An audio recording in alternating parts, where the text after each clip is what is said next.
আমাদের নবী একজন, কিয়ামত পর্যন্ত আর কোন নবী আসবে না। আমাদের নবীজি মুহাম্মাদুর রাসূলুল্লাহ সাল্লাল্লাহু আলাইহি ওয়াসাল্লাম। কিয়ামত পর্যন্ত আর কোন নবী আসবে না, কিয়ামত পর্যন্ত আর নতুন কোন ধর্ম আসবে না। কথা বলুন ঠিক কি না? কিন্তু আজকে দেখতে পাচ্ছি বাংলার বিভিন্ন প্রান্ত থেকে কাদিয়ানীরা আমাদের মুসলমানদের বিরুদ্ধে ষড়যন্ত্র করে। কাদিয়ানীরা আমাদের নবীজি সাল্লাল্লাহু আলাইহি ওয়াসাল্লামের চেয়ারকে ধরে টান দেয়।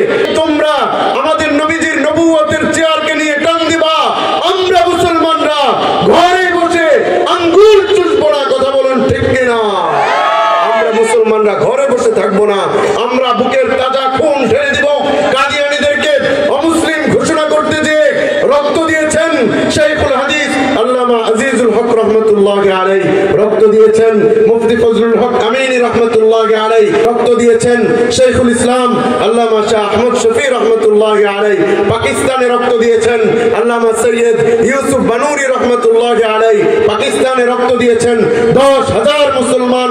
বিশ্বের বিভিন্ন কান্ট্রিগুলোতে কাদিয়ানীদেরকে অমুসলিম ঘোষণা করা হয়েছে।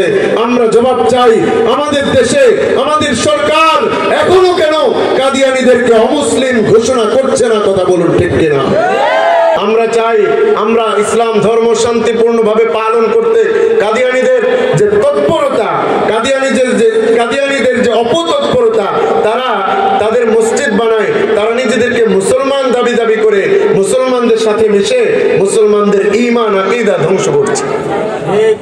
তাদের থেকে তারা তাদের ধর্ম পালন করবে, তারা যা মন চায় তা করবে, আমাদের তো কিছু করার যায় আসে না। তারা থাকুক তাদের মতো, কিন্তু মুসলমান পরিচয় তারা ধারণ করতে পারবে না। কথা বলুন ঠিক না?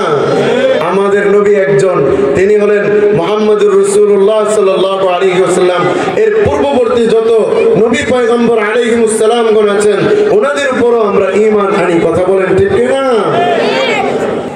তো হযরত আল্লামা ইমাম ইবনে কাসির রাহমাতুল্লাহি আলাইহি লিখেন, সালাওয়াতুল্লাহি ওয়া সালামুহু আলাইহি ওয়া লিহাযা জাআলাহু আল্লাহু তাআলা খাতামুল আম্বিয়া। এই কারণে আল্লাহ রাব্বুল আলামিন মুহাম্মদুর রাসূলুল্লাহ সাল্লাল্লাহু আলাইহি ওয়াসাল্লামকে খাতামুল আম্বিয়া করেছেন, সর্বশেষ নবী করেছেন। আমরা একটা হুঙ্কার দিব, আমি বলবো নবীর পরে নবী নাই, আপনারা বলবেন সংসদে আইন চাই। নবীর পরে নবী নাই, নবীর পরে নবী নাই, সংসদে আইন চাই। তো আমাদের আপনার নবী সর্বশেষ নবী, তিনি ছাড়া আর কোন নবী পরবর্তীতে কখনো আসবেন না।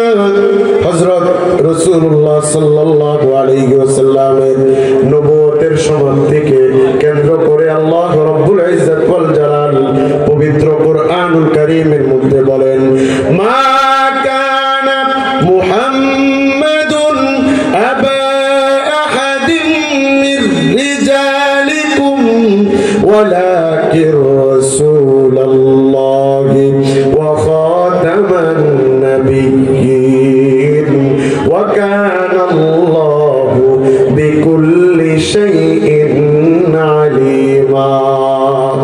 আল্লাহ রাব্বুল আলামিন বলেন, তোমাদের মধ্য থেকে কোন পুরুষের পিতা মুহাম্মাদুর রাসূলুল্লাহ সাল্লাল্লাহু আলাইহি ওয়াসাল্লাম না, কোন পুরুষের পিতা না। এটার মানে কি? আল্লাহর রাসূল সাল্লাল্লাহু আলাইহি ওয়াসাল্লামের ছেলে ছিলেন 4 জন। রাসূলুল্লাহ সাল্লাল্লাহু আলাইহি ওয়াসাল্লামের ছেলে সন্তান ছিলেন কয়জন? 4 জন সন্তান, কাসিম, তাইয়্যিব, তাহির, ইব্রাহিম। তো রাসূলুল্লাহ সাল্লাল্লাহু আলাইহি ওয়াসাল্লামের ব্যাপারে আল্লাহ রাব্বুল ইজ্জত ওয়াল জালাল বলছেন যে, মা কানা মুহাম্মাদুন আবা আহাদিন মির রিজালিকুম, তোমাদের মধ্য থেকে কোন পুরুষের পিতা মুহাম্মাদুর রাসূলুল্লাহ সাল্লাল্লাহু আলাইহি ওয়াসাল্লাম নন। এটার মানে কি? রাসূলুল্লাহ সাল্লাল্লাহু আলাইহি ওয়াসাল্লামের 4 জন পুত্রই বাল্যকালের আগে, প্রাপ্তবয়স্ক হওয়ার পূর্বেই আল্লাহ রাব্বুল আলামিন তাদেরকে দুনিয়া থেকে নিয়ে গেছেন। এই নিয়ে যাওয়ার ব্যাপারে আল্লাহ তাআলার হিকমত হলো, বাবার পরে সন্তান তার উত্তরাধিকারী পায়।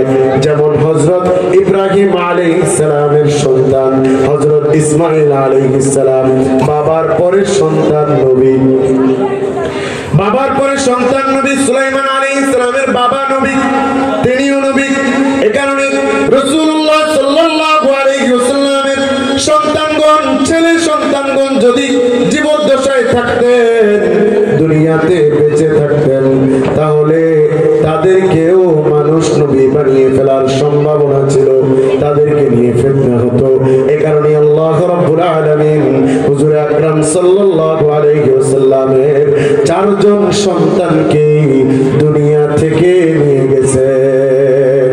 এটাও আল্লাহ রাব্বুল আলামিনের হিকমত, এটাও রাসূলুল্লাহ সাল্লাল্লাহু আলাইহি ওয়াসাল্লামের শেষ নবী হওয়ার ব্যাপারে অন্যতম একটা প্রমাণ।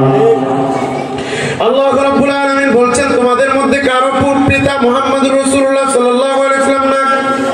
আল্লাহ তাআলা এর পরবর্তী আয়াতের পরবর্তী অংশে বলেন, ওয়ালাকির রাসূলুল্লাহি ওয়া খাতামান নবিয়্যিন, কিন্তু রাসূলুল্লাহ সাল্লাল্লাহু আলাইহি ওয়াসাল্লাম আল্লাহ তাআলার রাসূল, ওয়া খাতামান নবিয়্যিন, এবং রাসূলুল্লাহ সাল্লাল্লাহু আলাইহি ওয়াসাল্লাম একমাত্র তিনি শেষ নবী। এই কথা আমার না আল্লাহ তাআলার? আরো জোরে বলতে হবে, এই কথা কার? আল্লাহ তাআলার কথা। আল্লাহ তাআলা রাসূলুল্লাহ সাল্লাল্লাহু আলাইহি ওয়াসাল্লামকে কুরআনুল কারীমের মধ্যে শেষ নবী হিসেবে স্বীকৃতি দিয়েছেন। রাসূলুল্লাহ সাল্লাল্লাহু আলাইহি ওয়াসাল্লামের যে শেষ নবী, এটার মধ্যে আর কোনো সন্দেহ আছে? যারা বলেন সন্দেহ আছে।